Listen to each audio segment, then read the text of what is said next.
Bayangkan kamu diajak ikut sebuah permainan, tapi kamu nggak tahu aturan mainnya, apa hadiahnya, dan risikonya.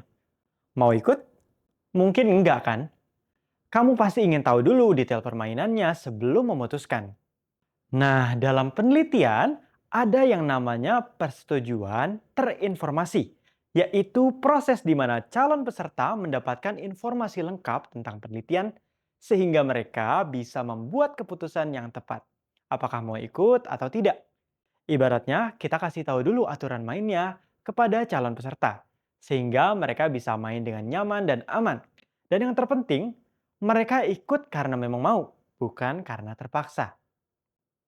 Tujuan utama dari persetujuan terinformasi atau informed consent ada dua.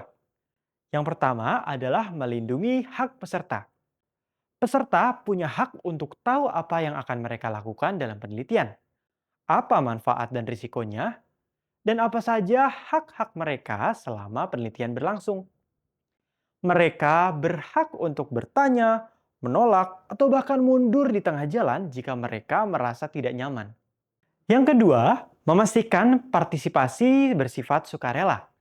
Peserta harus ikut penelitian karena mereka memang memilih untuk ikut, bukan karena paksaan, bujukan, atau iming-iming. Keputusan mereka harus berdasarkan pemahaman yang jelas dan tanpa tekanan dari pihak manapun. Lalu, apa saja yang harus ada dalam informed consent? Pertama, tentang penelitian itu sendiri. Misalnya, apa tujuan penelitian ini? Apa saja prosedur yang akan dilakukan? Berapa lama penelitian ini akan berlangsung? Dan siapa saja yang akan bertanggung jawab atas penelitian ini? Kedua, tentang risiko dan manfaat yang mungkin terjadi. Risiko ini bisa macam-macam, mulai dari fisik seperti cedera atau efek samping obat. Lalu ada juga risiko psikologis seperti stres atau trauma, risiko sosial seperti stigma atau diskriminasi, hingga risiko ekonomi seperti kehilangan waktu dan biaya. Manfaat juga bisa beragam. Misalnya, mendapat pengetahuan baru tentang topik yang diteliti, membantu mengembangkan ilmu pengetahuan dan teknologi, membantu orang lain yang mengalami masalah serupa, atau mendapatkan kompensasi berupa uang, hadiah, atau layanan tertentu. Yang ketiga, tentang kerahasiaan data. Data peserta seperti nama, alamat, riwayat kesehatan, dan informasi pribadi lainnya harus dijaga kerahasiaannya dan hanya digunakan untuk kepentingan penelitian. Identitas peserta tidak boleh dipublikasikan atau disebarluaskan tanpa izin.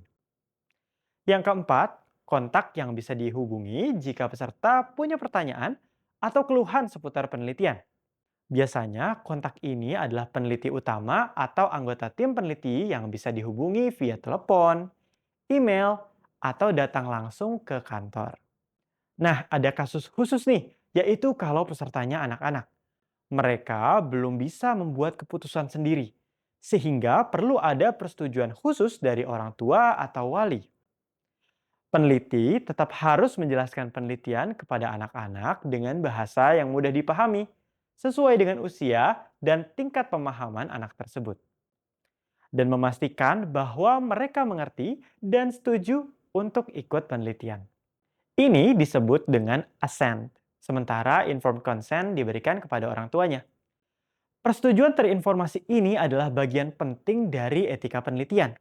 Dengan persetujuan yang jelas dan transparan, kita bisa membangun hubungan yang baik dengan peserta, menjaga etika penelitian, dan memastikan bahwa penelitian kita berjalan lancar dan bermanfaat bagi semua pihak.